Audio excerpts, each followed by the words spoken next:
There's a couple having an affair, and they're in bed together. And suddenly they hear the key go in the lock downstairs. And the woman says, "It's my husband. He's come home early." And she says to the fella she's with, "Look, quick, hide in the bathroom." See? So anyway, he hides in the bathroom, and in walks her husband and says, "Oh, hello, darling. My word, you're nude in the bed." And she says, "Oh, yes, I had a feeling you'll be home early, so I've decided to prepare myself for you." Anyway, her husband says, "Well, I must go into the bathroom before, freshen up a bit." "Oh, no, dear, no. Let's make wild, passionate love whilst you're like this." And, No. Anyway, he insists he goes into the bathroom. So eventually, she tries everything to stop him going in there, but he goes in, and he sees this fella in there. He says, and this chap's clapping his hands. He's going like this. He says, "What are you doing here?" He said, "I'm from the local council, public health department." Say? He says, "Yeah." He says, "I'm from the public health department." He says, "You have a very large moth infestation here." He said, "We've got problems with moths." Said, "Really?" He's still clapping his hands in, various areas and that. And he said, "But," he says, "you haven't got a stitch on." He said, "You start naked." He says, "The bastards." That's a crap gag, isn't it? There's been better, let's be honest. I think it could be a bit more smutty. I could sauce it up a bit, but Well, give it a bit of the 2024 treatment. I'm sure we can make it pure filth by the end of it. Yeah, I could I think it's about behind the bike shed type gag, isn't it, that you heard when you was a kid. Oh, good gag. Anyway, we're supposed to have Ben on, and we've tried the cucumber sandwiches. Come on, Ben. Come on. He's not coming. He's got a bit of trouble with his microphone. Chocolate biscuits. Try that. Yeah, we could do that. Ben, do you like biscuits? Get some chocolate biscuits. Come on, boy. Come on. But no, he's now. What was that you said last? You had problems with. When was it? Last week when you tried to get on? It was when he was in Zoom or something. He was explaining to me before we came on air. What was it? If you're in Zoom and you try and get online, you can't or something, is it? Right. No. So what the problem was is because I shut all the permissions off in Microsoft. So before I use my camera and microphone, I turn it all off in the settings. And so what I try to do is when I was trying to come through, I think I tried the Rumble link first, and then I tried through the regular StreamYard one, and it just wasn't the microphone just wasn't working at all. There was no sound coming through it. So tested it another time, and basically as soon as the idea is don't try and log on before you've turned the settings on, basically. And so I tried to log on first and then turn the settings on. It didn't work. But anyway, for some reason it blocks it, and I'm wondering if Ben's got the same problem. He might have the same problem, but the problems I was using Rumble because I've got the Rumble channel now. Yeah. Quick promotion there. Do you think I'm promoting Rumble enough? Rumble. But, no, I do a Sunday show and a Friday show. And the Friday show, I did 2 hours with Nathan A. Allenby, and something went a bit of trouble there, and that went, shall we put it politely, tits up. And that's one way of putting it.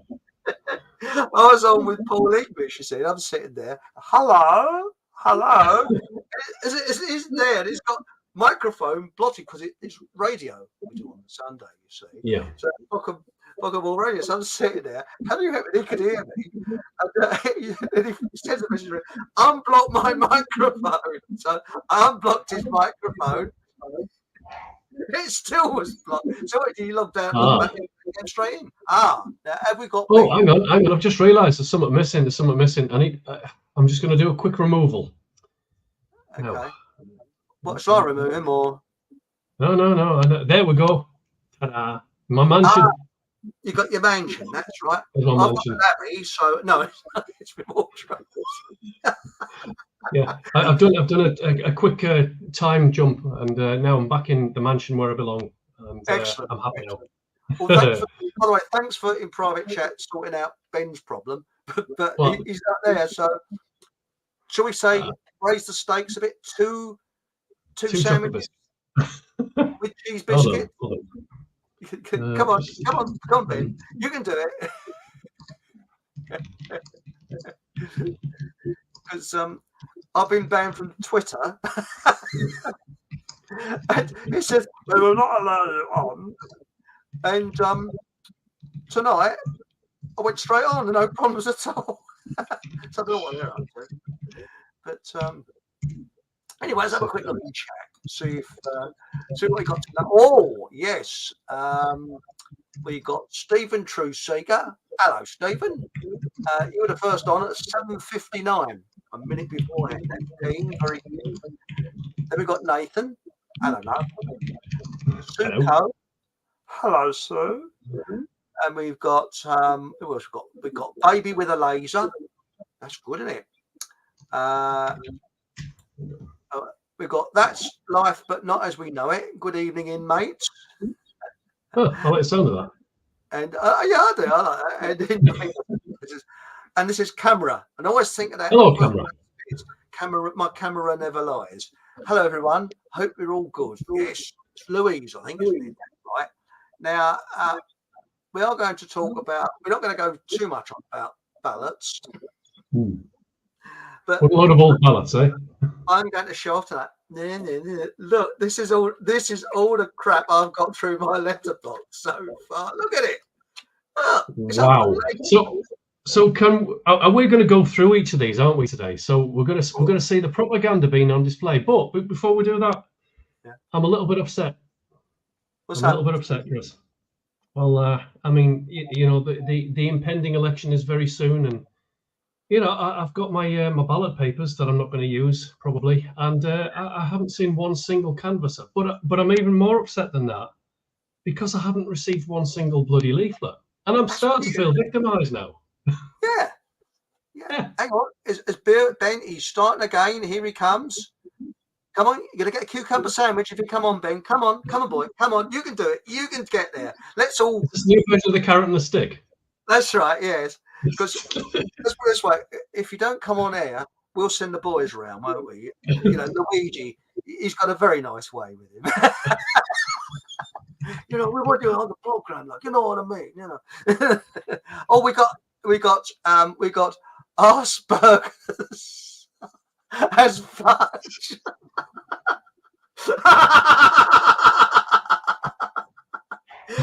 Hello.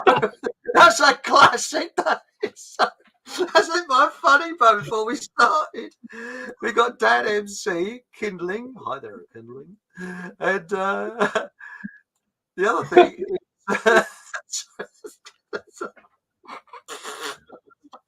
Oh, you're setting him off now. Thanks, Asperger's. That's really good. Also, what have I done with my diary? I've lost it. Oh, where it is. Deb has sent a fantastic message, and she sends her love to everybody. And hopefully, she may be back. You never know. Pretty soon, she's got two. No, I don't know if it's two, but she's got several pussycats now. So that's it. Well, steady, Eric. We're going down the dark route again with the pussy jokes. I'm just no more pussy jokes. No pussy jokes.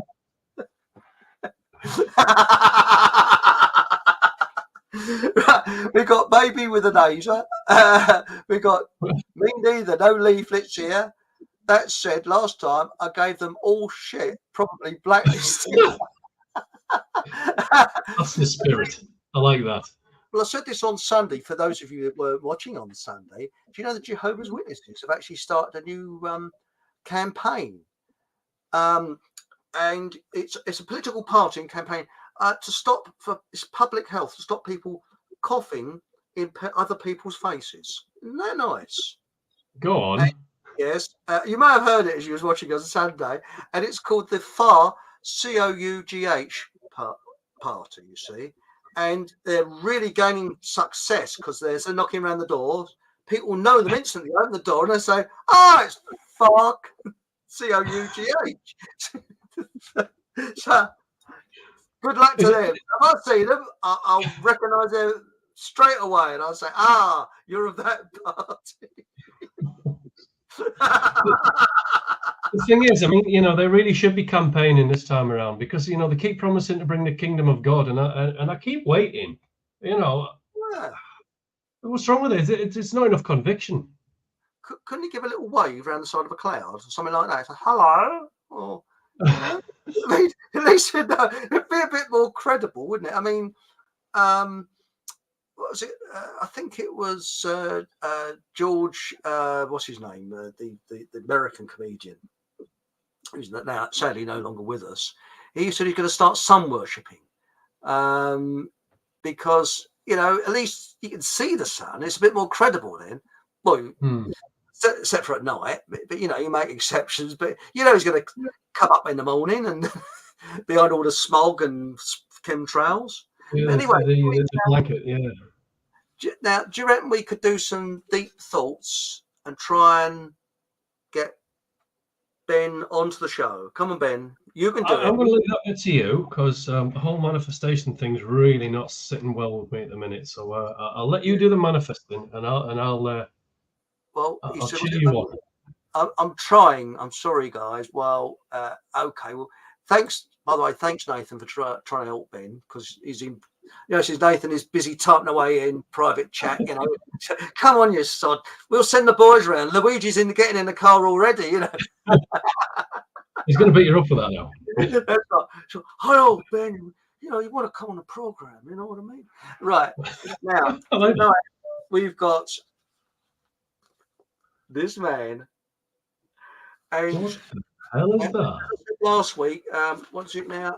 That's it. You vote for him and you get a wet nose in your crutch. Lovely. That's all right, isn't it? So, was it vote Lib Dem and get is that a golden retriever or Labradors? Oh, it's a black lab, isn't it? Black Labrador. Labrador nose in your crutch. So that's one of them. So hang on. Well, hang on. So what's their campaign? So on the back there, you've got bullet points. What are they promising to not do? Good point. Now, the other thing, let's guess what they have missed out. Okay. Well, it's a word beginning with you. So let's see what they've missed out. Anybody in chat wonder what they've missed out? One of our pet subjects. Two things beginning with you. You, Les, being one of them. Now, what's it going to do? What's it? We're going to transform water companies into public benefit companies. 1 million instances of sewage dumping in the last 3 years. Look at that. So what you're supposed to do your best when you go to the lowest. I don't know. Just, do you know what, mate? It wouldn't surprise me if they started charging you for using your own toilet facilities in the name of sustainability. Yeah. Or they're going to have a little chip in your shoe. So when you walk down the road, they charge you extra council tax because you're wearing the pavement away as you're walking along. That's a good one. That's a good one. Hey, mate, we need to get a franchise going here. I think we could get our own political party at this rate. We're going to charge you for everything, but don't worry, they will eventually anyway. Well, I'm actually on Soapbox Radio this Thursday, and it'll be going for 4 hours. I don't know how I'm going to keep going for 4 hours with Paul English and the rest of the team. And we'll be talking about the election this Thursday. We're going to elect a new prime minister. Sorry. Here we go. Now it says here, NHS give everyone the right to see their GP within 7 days, or within 24 hours if they urgently need to.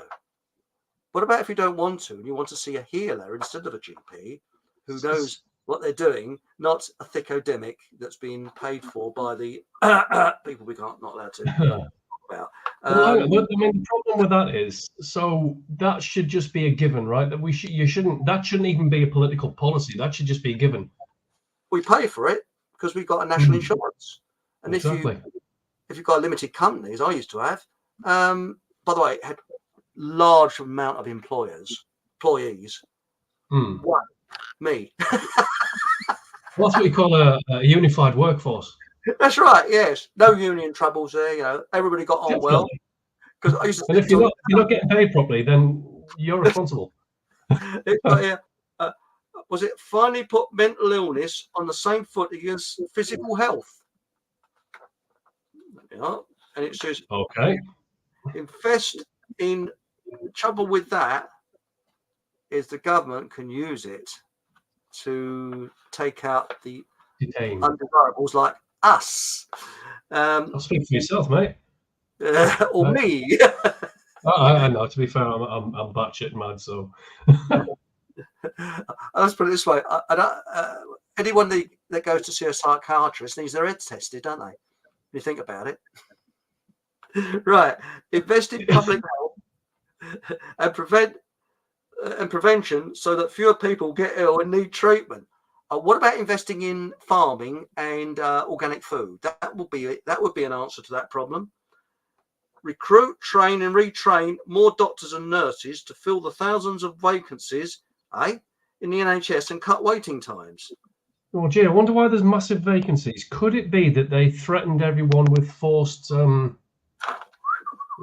Yeah, that. I'm trying to think of a unique word for it. Let's death sticks. Let's just go for that. Death sticks, yes. Yeah. So I mean, I know a fair few. Well, I say a fair few. I know a handful of people who used to be nurses and people working in hospitals, and as soon as the mandates came through, they were out there in a shot. So, gee, I wonder why they could have left.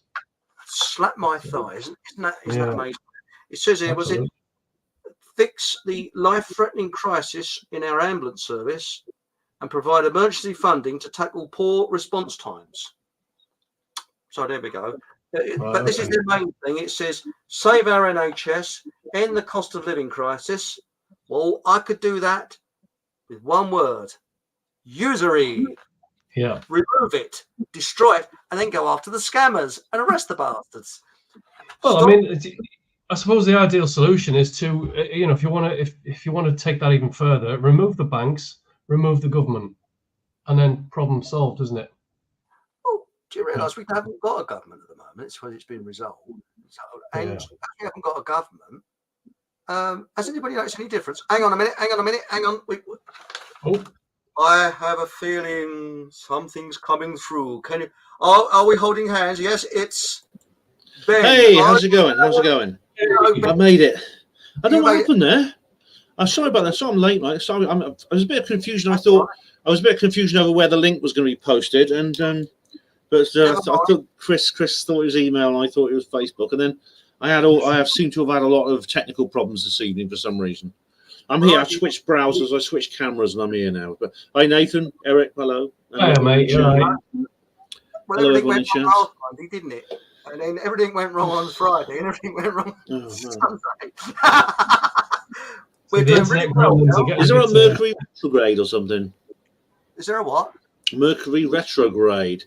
No, I've been taking the tablets for it, and it's gone away. But we don't. It's a bit embarrassing, that was, There is. They have done something to the internet. Right, we're just going through these. By the way, I'm just showing off. What have I missed? Look what I've got. No. All these lovely leaflets for these political parties. Nathan's got I've got all these. I know.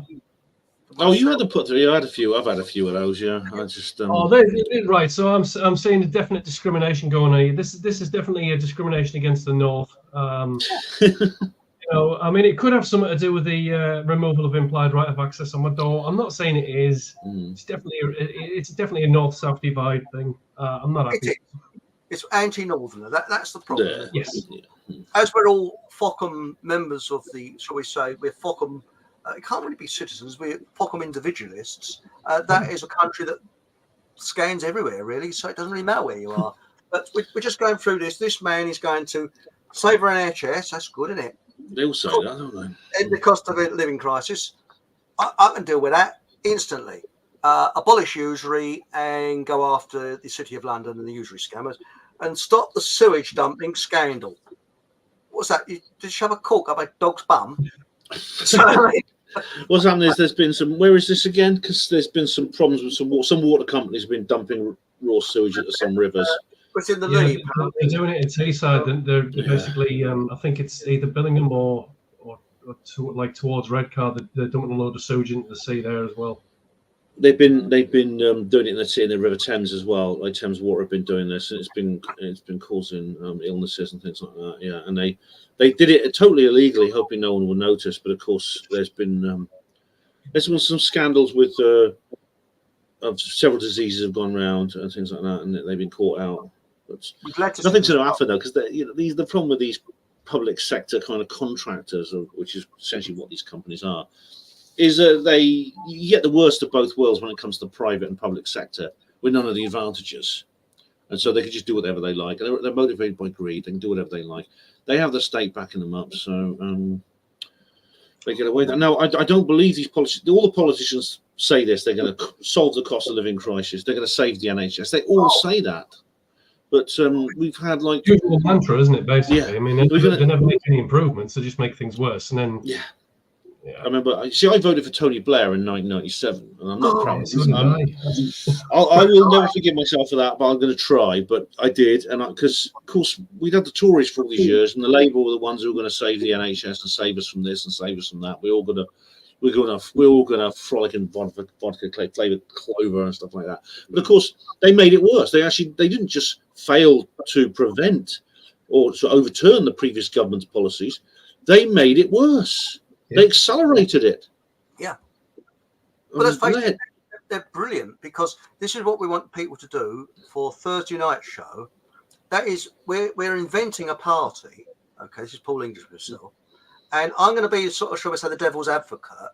So I'm going to be for the traitor party, doing the marvellous things of destroying this country since about 1945. So I'm going to put all the policies down, and he's going to do all the policies that we would like, you see. But anyway, this is very nice. Apparently, it says here, Thames Water discharged sewage into the River Lee 1,060 times last year. Ugh. And who's authorising that? Because is it the councils? Because it doesn't seem to matter who's in the chair in Parliament. The councils do as they please anyway. Which is killing our wildlife, hurting our children. So there it is. So he's campaigning on shit. That's right. Yeah, literally. sorry, hold on. Well, I think we should have a vote. Marks out of 5 for campaign material and political ideology. Yeah. So what do you think about this? No, blimey. I'll give him 0. Well, it's going to be a close tie, because I'm going to give him 0 for lies, propaganda, and deception. Yeah, the Liberal Democrats are they're one of the worst, actually, of the lot. -1. -1. All right, you have to go one better. But okay, that sounds good. But then we got this one. Oh dear! I wouldn't even use that as toilet paper. I mean, you wipe more on than you wipe off, don't you? It's glossy. You see, you can't wipe your bum on it. Like, I think that's deliberate. She's saying that her parents came from Broxburn, but she lives in a shithole in East London. Oh, somewhere different. So I didn't say that. No, some nice part of East London, such a marvelous. Yeah. And she says, and what's she going to do? She's the CEO. I am a charity CEO. Yeah, but she gets more pay for that, eh? Fighting injustice. Yeah, but what charity is it? Is it the sort of, I don't know. My future plan here is, if I'm MP, who puts your needs first, access to local doctor and dentist when you need. Well, somebody else said that. Why doesn't she join up with him? She should join up with him. So they get on well together, they will. Lower energy bills, back in Labour's GB energy. Well, no, we've got 400 years worth of coal underneath us. And coal-fired power stations became extremely clean with scrubbers and things like that. No, not those type of scrubbers. Can resist, sorry. I've got a power station and all. Hello, darling.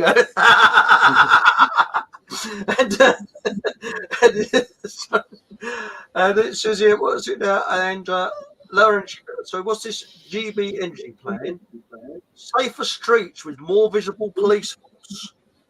Oh, just what we need, more totalitarianism. But they won't come to you when you call them or when you need them. They must have. So there must be a lot of people saying very politically incorrect things on Twitter for them to have all that many policemen around, don't they? A few people like putting their bins out at the wrong time, because that's all the police seem to care about. I mean, that's the only thing. Everything is police, but not crime. I mean, yeah. Or and if you say something naughty, like tit or bum or something, they don't, it's not politically correct, you'll get arrested. Or making stickers, you can get 3 years in jail for that. Making stickers that are not really particularly offensive, which is ridiculous. Yeah, that's you're talking about Sam Melia. Yeah, that was unbelievable. Well, it's not. I mean, I wish it was. That's the thing. I wish it was unbelievable, but it's not. I mean, to be fair, those stickers may have definitely been very well distributed throughout the last 3 or 4 years. So I can understand why he's rattled their cages, because let's face it, we've all come across them. Well, if you have a sticker say it's okay to be normal, what he's freaking. That's offensive to weirdos. It's normal. I find that very offensive. I mean, It says here, was it a free breakfast club for all our primary schools? I know the club biscuits. Do you know a breakfast club? Is that a sort of sandwich you get from Subway or something? I don't know. What is it? What's a breakfast club? So why is so as far as useless policies are concerned, I mean, we've never needed that. We still don't need it. It's not going to change the world. It's not going to change the country. It's not going to solve any problems. Why do we need that? Why is that even a policy to use to vote? Yeah. It's mad. Yeah. So what's your score on this one?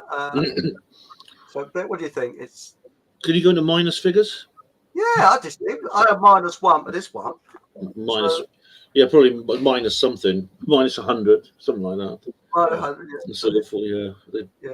I think mine's about that as well. Our MP is going to be Annalisa Dodds is actually as the shadow, soon to be not shadow for much longer. Women's and Equality Minister. That's our MP. So, in other words, white men are evil. Yeah. Oh, we're very evil. We are, yes. Yeah. Well, hang on. We got a young whippersnapper of a man here. Ooh. Here he is. Very youthful. Yeah. Young lad. He's going. He looks like he belongs in the CIA, giving orders from a desk or something. I think got a pussycat there. He's stroking. Hello. No comment. It says here. What is it? I hope they haven't got good solicitors because we're being caught next week. That's great. Now, what's he going to do now? He's going to fix the cost of living crisis by scrapping net zero and green taxes. Yeah, I'm all in favour of that. Yeah, what about usury? No, about that. Fix the housing crisis by putting our own people first on a housing list and ending mass immigration. Fair enough. 2 points he's got. Fix the small boats crisis by pulling out of all the international conventions that stop us deporting illegal immigrants and foreign criminals. Yes. Yeah, okay. Fix the lawless crisis by ending soft sentencing, woke, politically correct policing, and really tough on crime. Well, he sounds good. I mean, should they actually get into Parliament? Will they actually keep those promises? I don't know. I mean, they could be just another. This is the problem. I said the same about Farage. He's making all the right noises, but you see, there was a time when Labour was like that. You know, in our grandfathers and great grandfathers' generation voted Labour for that very same reason. But when they actually became government, they quickly found they got a taste of power, and suddenly their principles started going out the window. So I'd give them a chance, but obviously they're not going to get elected. But I would give them a chance, but only one. Fix the food security crisis by using good farmland to produce food. Stop using it to generate electricity to grow trees. Stop mass rewilding to save the planet. But he says here, he wants to do? Yes, give school children basic military training will be available for school leaders, and a massive recruitment drive will be undertaken to build our seriously depleted armed forces. So they can go off and kill Russians, right? Yeah. So they can go off and kill Russians because some guy in a suit says Putin's such a bad man, and I saw it in the paper. Forget that. No way. No. So no, he doesn't. I would say. Although to be fair, that's definitely the best one of the bunch. I mean, I'll give that 3 out of 5 so far, and he's lost a point because of the military drive there. Yeah, that's apart from that, I'd agree. I think he sounds certainly much less phony than the others you've shown me. Yeah, and he has the smallest leaflet as well. I don't know. No, there's another small leaflet, but again, nothing about usury, nothing at all. You mean the banking system and things like that? Right. Yeah. There is one benefit. Sorry, 2 minutes. There is one thing to be taken from this, is that they're saying all the right things, which means that if they're saying this in the mainstream, they know that this is getting massive traction now. So as far as information getting out, clearly, oh, hang on, we're getting some electricity flickers over here. My light's flickering. Clearly, the censorship's not working, is it? People are, and I don't like the word waking up, but something's getting out there, and we can see what the problems are. I mean, I think one of their policies also is that they want to disassociate us from the WEF. Now, whether that's true, whether that'll ever happen, Sorry, go on, Ben. That's right. I was just agreeing with you and saying yes. And what the whole WEF thing, and all the policies, that the list of policies actually to do with farmland and net zero are actually contrary to WEF directorates. And I do say directorates. It's not just advice. And so, in that case, it's clear UKIP do have this lot of very, very positive things to present. Although, like I said, for what reason? I mean, Nathan, this could be simply some kind of containment policy, and I accept that. I mean, do you know what I mean? I mean, I'm not saying. This could be like a controlled opposition. Yeah, it's the military thing that loses it for me. So, but the thing is, I don't believe our children should be forced into any kind of position where they have to go and kill Russians. Why? What the Russians ever done to us? We know they're supposedly evil according to the news, but do you believe them? No. Well, every Russian I've met, very nice more than anyone else. Yeah. And every German I've met has been a very nice person. So I mean, all these so-called people that are nasty are very nice. But shall we have a quick look in chat, because it's absolutely When my grandmother was a young girl, sorry, I was going to say that there were Germans where she lived, and people horrible to them because this was World War II. It wasn't their fault. No, it's not their fault at all. Well, this is the other thing as well, isn't it? It's governments go to war with each other, not people of the country. Not countrymen do not go to war with other countrymen. That's a government thing. That's an army thing. And again, take away government, you got no problem. Might have a bit of chaos for a little while, but I'm sure. Anyway, sorry. Well, I was going to say that there's one political party though that's putting up very small, which I'm going to come to last of all, which advocates doing away with usury. Seriously, there is one, and I'm going to keep that till last. But you've probably never heard of it, but it's quite interesting. It says here, I'm voting. This is Stephen Trinsick. I'm voting for my pet turtle. I think you could do a better job. Yeah, but we're slow to bringing the policies. Well, that'd probably be bleeding fast compared with the other.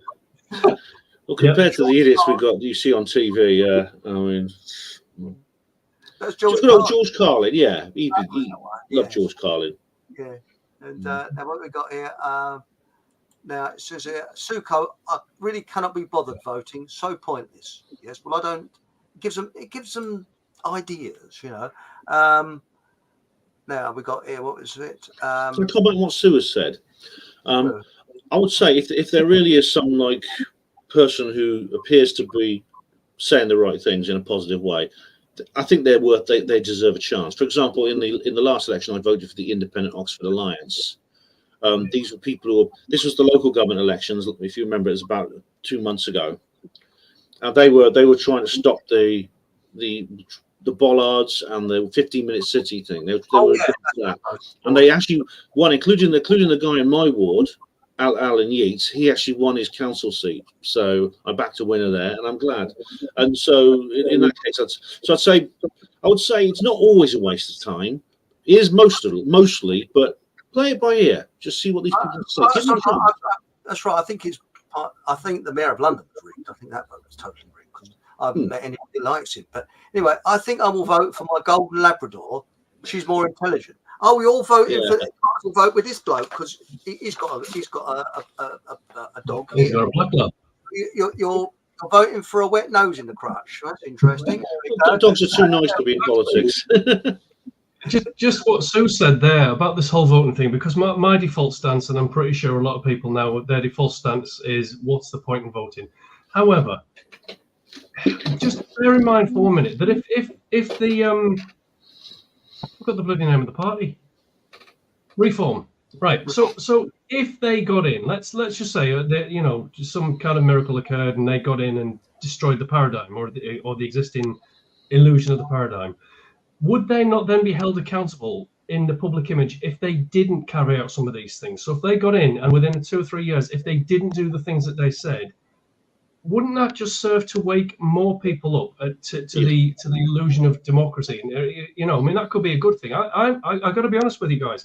I'm half inclined to get my ass to the polling station on this occasion, just to see if I mean, again, I don't really think it's going to make any difference, but the onus would then be on them to prove us wrong, wouldn't it? I agree. In fact, well, it's academic where I live because there is no Reform candidate. All our candidates are bloody awful, and we don't have a UKIP one either. We've just got Labour, Lib Dem, Conservative. There's a couple of other smaller. There's some like far left parties and things like that. But yeah, I agree, Nathan. It's worth giving them a chance, and then if they just. What will happen is if they get into power, then they'll go either one of two ways. They'll either like really oppose the establishment and they'll bring the white hats in to like finally do something about it, or they will just simply become exactly like the others and then we'll say, right, well, it's a lesson learned. It's a lesson. I mean, it's. Can I just ask, like, isn't democracy supposed to be the ideal form of government that we can choose our own leaders? Because if we can. Why can't we choose better ones? Democratic countries are ruled by some of the most loathsome people imaginable. They're cruel, they're cowardly, they're weak, stupid, corrupt. Every negative aspect of human nature is embodied in these slime balls. And no matter what happens, no one seems to know why this scum keeps floating to the top, let alone how to stop them. Why is that? Because I don't keep on about it, and people say he's not bleeding on about that again. Usury scammers financially rule countries. They hold countries to account. Civil service, who are also unelected, run countries. Sir Humphrey Appleby, yes, Minister. Governments are the pantomime act, and they've got to be usury friendly. Because if you're not usury friendly, then nasty accidents happen. Like what happened, and you suddenly get dissipated, and then the answer to Ben's question is but again, it's all about selection, though, isn't it? It's not an election. Even the wording behind that's malevolent if you look at it properly etymologically, but they're all selected. They're all trained up for this position. It's the illusion of opposition. It's the illusion of a I mean, have you noticed how they all say, "Oh, we're going to bring in change," and yet nothing ever changes. It just rolls on and on and on, and they all agree with each other. I mean, where's the real policies? Okay, to be fair to the Reform, they've actually touched upon a few areas that I think we can agree with. But where's the genuine, heartfelt? We need to change things because it's really bad. But there's none of that. There's just same old thing that we put in last month, and the same one that we did 10 years ago when it was, I think that was about the last election, wasn't it? About 10 years ago. Yeah, I read through the Reform Manifesto and I found myself agreeing with most of it. And I think, and they even call it a contract, not a manifesto. I don't know if that means maybe that's a legal thing to do with the fact that it is a company, not a party. It's technically, or maybe, or are they actually saying this is now a legal contract, which they're then obliged to carry out? Because if it is, I mean, that would be great. Politicians only were actually under a legal contractual obligation to carry out what they said in their manifesto or their contract. If it really was a contract, that would change everything, wouldn't it? I mean, I'd like to say, Farage, you call it a contract. Will you sign a document? And then basically, if you don't do it within 6 months, we sue your ass. Would you do that? Effectively, then what you're saying is that we can then do them for breach of contract, and then we can effectively oust them on. Well, again, exactly. No other party will do that. They just say that their manifestos just say, "Well, this is what we're telling you we're going to do, which we might do, but if once we're in office, we may change our minds." And they almost always do, don't they? Yes, due to forces we did not, realise was going to happen, unforeseen. But the person who runs this party, not runs the party, so he's putting up as a local MP. I know him, to Broxman, and if he's watching, you can come on. Okay, just come on and chat. Just tell me that you're there, and I'll send a link to you. Okay. So yeah, I'd love to talk to him. That's it. We'll talk to you. I won't mention who it is yet. Okay. I'll be polite and have a polite conversation with him. Yeah, we'll have a polite conversation. Then we'll move him off the chat, off the screen, and then we'll say rude things about him behind his back. See, that's better not, because I know him. Now we got here. What was it?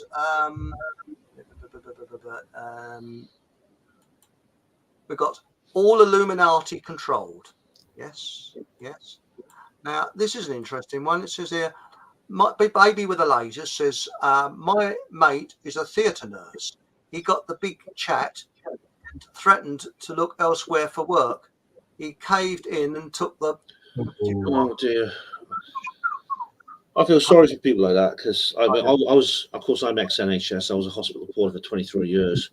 And what they've done, I mean, I respect the people who stood up to. I mean, I understand what the position people are in, because they're essentially threatening you with your career unless you take this medical treatment, which you can't mention. That, to me, is a breach of basically informed consent, in my view. And this is the basis of the class action lawsuits that the Royal College of Nursing and other who are usually much more cut, but they actually did a good job here. And as it happens, for those NHS service people who actually stayed through to the end, and stuck it through and didn't back down, I'm sure you're feeling very pleased with yourself, and you should. And those who did are regretting it, even because a lot of people got side effects and worse. So I'm sorry about that baby with old age. I'm sorry. Yeah, that's terrible. And we got here, Stephen Truthseeker says, Boris Johnson is, I see you next Tuesday. He certainly is. Yes. I voted for him in 2019. I did. I wish I hadn't, but Caroline Stevens warned me not to. But I thought, no, this guy's different. This guy's different. And I thought, up till then he had been, and then Bill Gates comes along and they starts whispering in his ear, and because like Boris Johnson, he did get Brexit done, but he doesn't have the maturity or self-discipline or the courage that's necessary to be a real outsider populist. And of course, the moment everyone's back's turned, he starts abusing his authority. He starts having those parties in Downing Street. But of course, they all did it. Keir Starmer did it. Do you honestly think that Emmanuel Macron kissed his grandmother through a pane of glass? Do you honestly think? Do you honestly think that Matt Hancock, sung Christmas carols on Skype with his cousins? Of course not. They all break their own rules, and Boris should have realised that. And he thought, just because they get away with it, I'll do it too. No, because then they know that they don't like you and they want to get rid of you, and you're just opening the door and you're lowering the drawbridge and saying, okay, here's how you get rid of me. And he's but you did it too. I know, but we're punishing you for it, and we're not punishing ourselves. Silly idiot. He was a fool, and he was an immature buffoon, and I'm sorry. You know what? That word actually suits him. But then saying that, Ben, I mean, let's try and be devil's advocate here. I mean, he wasn't the only one to have parties during the lockdown. I mean, I'm not saying that I attended any myself. What I'm saying is he's not the only one. And so what he's saying is it was actually all right to do that. So I think it's fine. I don't have a problem with him doing that, because it shows that the level of hypocrisy, number one, and it's saying that it was all right when we did it. I mean, not me. Yeah. I know the point you're making, and I agree. I think basically I was against the whole lockdown thing. I think the whole thing was contrived, and I think it was a backlash against 2016, and it was an attempt to create more authoritarian rules. And so I mean, Boris. I don't think Boris did anything wrong. It is just simply the double standards that annoys me. It's not what he was doing. It was the fact that he was doing it. He was telling us not to, and he saw all his mates were doing it in the other parties, and he thought he could get away with it too. And that's the only problem I have with it. Yeah. Well, don't get me wrong, mate. I'm not sticking up for him. I think all politicians are toxic, but yeah. Hi, DJ. How you doing? I know Nathan. Yeah. Apart from the one we might have on later, you see, if he's watching the show. Look, if he's willing to come on this show, he's head and shoulders over the others, really. Yeah, if he's got the guts to face us three, I would have thought, Yes, exactly. Without looking good as well. Evening, Pete. Nice to see you. Checks I in the post. do. Yeah, here we go. And then it's got. I hate these. Yes, infiltrating. I agree with you there. Yes. Now it says a wolf. This is camera, Louise. A wolf promises the sheep he will turn vegetarian if they elect him. I think his BS is on a par with all politicians, because Farage tells people he's very clever. He's like Blair. He tells people what they want to hear. There's a lot of politicians that tell them what they want to hear, and they've got a way of turning it around afterwards. So he's using psychological mind games, isn't he? It's just another psychological, you know.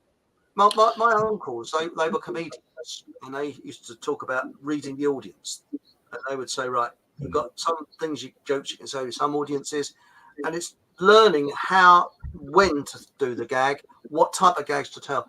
Now, politicians are very skilled at reading the audience or the electorate or the literate electorate, because Churchill said, what was it? And I can't stand Churchill. He said, if you want an example why not to have democracy, speak to an electorate for 5 minutes. Yeah. You know, I'm gonna partly disagree with you guys and Camera, in that you may very well be right about Farage, but I personally would be willing to give him and his party one chance, only one. Right. Okay. So I'm not even going to disagree with you on that, because I'd like like yourself, I'd like to see them carry out their promises. Let's see them do what they're promising to do. Let's give them a chance and see where it goes. Yeah, potentially give them. Yeah, okay, fair enough. I mean, just because I don't have any faith in them doesn't mean I'm not prepared to, again, play devil's advocate and test the waters a bit. But there you go. So it's not that I don't disagree with you in it. Again, I'm really kind of tempted to go out on this one, just to say that, like you said there, give them a chance, see where it goes. Let's be honest. I mean, the other two parties, the uni party that sometimes dress in blue and sometimes in red, we're never going to get anywhere with them. I mean, again, to say that we believe in the whole political system, no, we don't. But okay, let's. Yeah. It's like I said, it's worth rolling the dice on this one. I think we got nothing to lose. Anglers in the Thames estuary have caught plenty of condoms for decades. Yes, sadly, I voted for B. Liar. So, as another way of knowing that, so if you want to confess your sins for voting for him, please, on this program, we'll be very gentle with you and that. But do you want to hear the funny experience of what DJ, we all make mistakes, mate. I did the same. I'm just thinking, only do you want to hear the funny story about condoms? It's not that good. Well, when I was a little boy, I was only about 5. I think I might have been before I started school. There was a lot of headlines about these jellyfish called the Portuguese men of war washing up on them. I think you probably heard this one, Nathan, haven't you? No, but I know what I mean. Yeah, I mean, it's a big jellyfish. But these jellyfish washing up on the shores around Britain, you see. The stingers, aren't they? Yeah. Yeah, that's right. And we used to go to Southend for the day with my family and that. And now I don't know if you know Southend. They call it on sea because it's really at the river mouth. And the ships used to leave Tilbury, and they used to flush out their bilge tanks and whatever when they got out into the channel. But sometimes they mistimed it, and what was in their bilge tanks would be washing into that doesn't happen anymore, onto the shore. And I had a little boy in my back and face, and I thought, oh mummy, jellyfish, jellyfish, get away from there. I want to see a jellyfish. Oh no, don't. Can we take one home? Look, because it's dead. No, get away from there. And my mother was she gave me a bloody clatter. Get away. Oh, it wasn't until I was old enough to understand. I said, Mum, where did you drag me away from those jellyfish? She said, they weren't jellyfish, they were condoms. To be fair, I mean, where else do we expect to see seamen but on the sea and the river? So they're just going home, really, in a way. Well, let's face it, Southend on Sea is a very up and coming place. It was then. Absolutely, but that kind of wildlife. They say they take 70 years to break down, apparently, as opposed to like a paper bag which just dissolves. So they end up in the garbage patch, in the Pacific garbage patch, along with all the plastics and everything. Yeah. Are they? So why don't we just cut out the middleman? Next time we dump our rubbish, we just take it to the local beach, and because effectively it's good for them. It'd save us being taxed for it, wouldn't it? Yeah, well, they'll probably find an excuse to tax us for something else, I'm sure. But, I honestly think they're going to tax us for breathing soon. I really do. Well, they're kind of already doing that. I mean, this is what net zero is essentially. It's about gas exchange, carbon dioxide, because carbon dioxide just causes it. We produce carbon dioxide ourselves, but of course, there's industry that produces it too. But I'm sure they when they say carbon footprint, I wonder what they really mean. Are we the carbon footprints? Well, so this is where the whole climate thing doesn't make any sense at all. So anybody who's familiar with photosynthesis and the life cycle, humans, mammals, all mammals, all animal life, they breathe out, carbon dioxide, and then the plants absorb that and they grow from it, and the world flourishes on it, and then they breathe out carbon, right? So it's a cycle that goes round. So we have a symbiotic relationship between plant and animal species. If you cut down the carbon, you're going to cut down the oxygen. It can't go any other way. And in terms of I don't want this to be a climate change rant, but I've got to say it. For saying that they're concerned about the planet getting too warm. Well, look at the tropics, right? So we have the greatest variety of life in the tropics. We have trees that are growing 40 to 60 foot tall. The warmer it is, well, up to a point. I'm not saying 60 degrees you'd scorch earth, but how can they say that carbon and water and heat is bad? These are the very necessary ingredients for life to flourish, and for mainstream science and academia to skip entirely past the whole photosynthesis thing and the life cycles and jump straight into climate change without question because there's a price tag attached to it. I'm sorry, it just doesn't wash. It doesn't wash. Absolutely, yeah. Sorry for that. That's all right. It's a big scam, isn't it? Loads of questions in chats. Sorry if I was. That's the trouble, you see. When Deb was here, she'd go through the chat, but I've got to half listen and half look at chat. So yes, I am rude by going. No, hey, let's listen to the chat. I'm all for that. I enjoy watching the comments. So the thing is, we've got this mystery leaflet here, which I will waft in front of people soon. He hasn't. He might not be watching this. I don't know. But there's a few more. We've got the immigration election. Only Reform UK will freeze immigration. Interesting. Vote for Reform UK, and what they're going to do? They're going to freeze non-essential immigration. That's a bit chilly for them, isn't it? Stop the boats. Stop the illegal working scandal. Because I was under the impression that they were actually going to reverse the process and actually deport those that are already here in the hotels and things like that. That's the impression I got, that they were going to be returned to their homelands. But freezing non-essential, it's not the same, is it? No. I'll give this naught. Personally, let's give it naught. Any give it something. So which one's this? Who are we dealing with there? So Reform. It's Nigel. No, hang on, it's the other day. Nigel Farage and Richard Tice. Right. Yeah. He was the former leader. On this one, I think we should see if they can put their money where their mouth is. Yeah. Let's just see how much of the public are actually awake and are actually prepared to push them to the limits. So yeah, give them a shot. And I know I'm going to get shut down for saying politics. So what do you give them? Nathan? So what do you give? I'm going to go 3 out of 5 for that one. 3 out of 5, just on curiosity alone. Okay. Saying the right thing. 3/4 out of 5. Give them a chance. Like Nathan says, give them a chance. And I mean, I know a lot of people in chat will disagree, but if it doesn't work out, you can always you can come and tell me, "Told you so, Ben," and I'll agree because that's what happened in 2019. But it could be. Who knows? This could be a real white hat takeover. I don't know. I know a lot of people don't believe in the white hats, but I think there may be some out there. I don't go for that. But again, look, I mean, Well, someone's asked you. Again, prove me wrong on that. And you know, okay, are we trying? Are we being deluded by saying that the political system doesn't work? No, I don't think it works. Again, so it's just I want to test the waters with it. Push them. Time will tell. I think time will tell. Yeah. Now, the Conservative Party love me. They really do. Look how many. I'm getting popcorn in on Thursday just so I can watch those bastards squirm. And I've got three of these. And first of all, I got this one through the post. 3 separate leaflets from the Tories. No, I've got 4. 4? I've had a personal letter. Even worse. Remember, I haven't voted for over 14 years. I've never joined any political party in my life. I've never supported any political party. But bear that in mind, because they sent me this, and there's a picture of a man.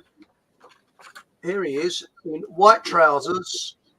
You see, nice clean Wellington boots, clearing out a river, as you do. I mean, I don't know, when you go and clean the sewer out, I mean, I guess you wear your 3-piece suit and your wedding suit. Absolutely. Yeah, you got to wear your best when you're going into the sewers and in the rivers. So yeah. There is. I mean, it wouldn't be a posed photograph, would it? Like, who would? How dare me say that? Clean out a river with a pair of white trousers on. I mean, well, it's just clearly a better class of river cleaner, you know. I mean, That's right. That's right. Yes. But here he is, and he cares about Roxburgh. That's good. But then I got this through the post. That. Dear Simon, it's you to vote for. So I thought, huh? And this was an open postcard. Okay. Right. Turned it over, and it says, Keir Starmer. This is from the Conservative Party. Keir Starmer knows that the more people like you, this is addressed to me, who vote reform. Isn't that an accusation? That's a bit aggressive, that. The more skill. Now, I'm wondering whether there's some legal thing with this, because that is an accusation. In a way, it's in writing. There it is. There. Oops. There it is. Like you. It actually says it. Now, I'm wondering. People like you. So what is that trying to insinuate? Who vote reform. People like you who wrote reform. I was fuming when I saw it. Well, the thing is, I mean, how can they claim people like you vote reform when this is the first time that they've been in? So it's not like you've voted for them, so you can't be. I mean, that's an interesting poster. And to be fair, I like the marketing on the front of it's quite clever. That is clever. Of course, they can afford the best, can't they? They mentioned it twice. They said, in fact, if people like you vote for reform, like me, so it's more like going up to a complete stranger in the street and saying, "You are a criminal." Yeah, people like you can steal things. No, because you don't know if the person is from Adam. I've seen this everywhere. I mean, David Davis. Did you see his party political broadcast? It seems that the Labour are doing the same. Their only line now is not "look how good we are." It's "look how good the other ones are." Look how awful they are. And you've got to vote for us, or they get in. And David Davis said this. Now Peter Hitchens, he's the only black pillar I can tolerate because he's normally quite wise and sort of charismatic, but he's been urging everyone to go and vote Tory. And he says, "I hate the Tories, I really do, but you've got to vote for them, or Labour will get in." And he actually thinks that's a new idea. He actually thinks it's original. You vote for someone you hate, so someone you hate even more doesn't take office, without realising that's the only reason most people vote at all nowadays, because there's nothing to vote for. All you can do is vote against. And I'm fed up with this. The Tories have been living in this bubble of luxury, this fantasy island for so long. You know, everyone who supports them's got to vote for them, but you know, everyone who doesn't support us also has to vote for us, because if you don't, Labour will get in. You know, and I think to myself, your chicken's coming home to roost. I'm not going to play that game. I'm not playing that game. I'm hoping whatever happens, I just want to see those get all wiped out. You know, with a few exceptions like Kemi Badenoch. You know, I just want them all. A heritage party with David Curtin. Oh, I met David. I like David Curtin. I met him twice, and he's really nice. But he's too nice. He's too nice to be a politician. That's the thing. He's certainly in this system. He's not. No, in an ideal world, he'd be the perfect one, because he respects people. You know, sorry. You've actually got a leaflet from his party, from Heritage Party. No, I haven't got one from the Heritage Oh, I've Party. got one. Have you really? Well, in Oxford? No, he gave this to me. Now, this is unfortunately he gave this to me when I met him. You can see that he gave this to me when I met him because he was in Oxford last year at the Freedom protest when we were protesting against the 15-minute cities and things. And he's I'm going to look through. You read for I think he's genuine. Now, the thing about it is there's lots of people who are genuine and sincere and you know who are the opposite of normal politicians. There are people who are who have compassion and they want to do things good. They have courage and they're willing to stick their neck out for people, and they're decent and they're intelligent. There are plenty of people like that, but the system usually prevents those people from getting anywhere. Usually those people are incapable of getting anywhere in the system because the system is designed to filter them out.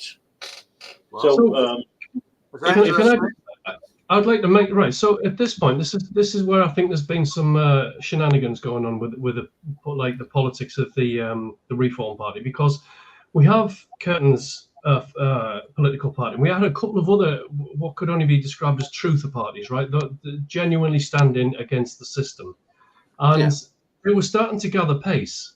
I don't think they would have got in, to be fair, but it doesn't matter. They were starting to gather pace, and then what happens? Reform comes in, and the others are just put under, so they disappear. They're shoved under the rug. I mean, where's the candidates for these smaller parties now? The Heritage Party being one of them.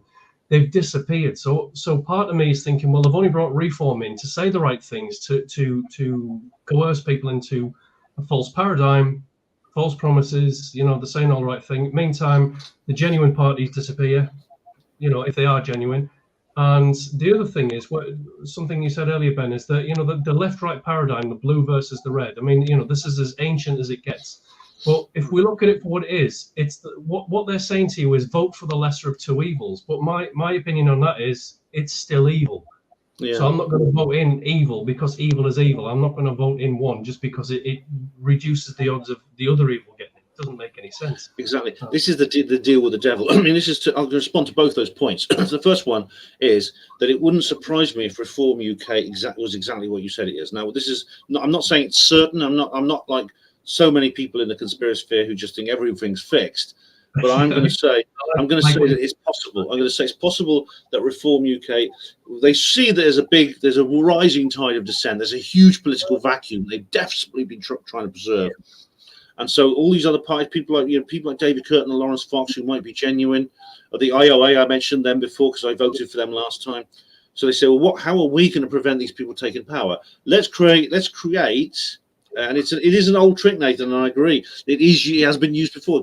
Let's create a fake opposition and let them get all the publicity. So those people's interests will be diverted from the genuine politicians to our fake hero that they think is their hero, and that's a possibility. It is, and I mean, and a lot of people say, well, that's definitely what it is. I don't say it's definitely, but I said it's something we need to be on our guard against.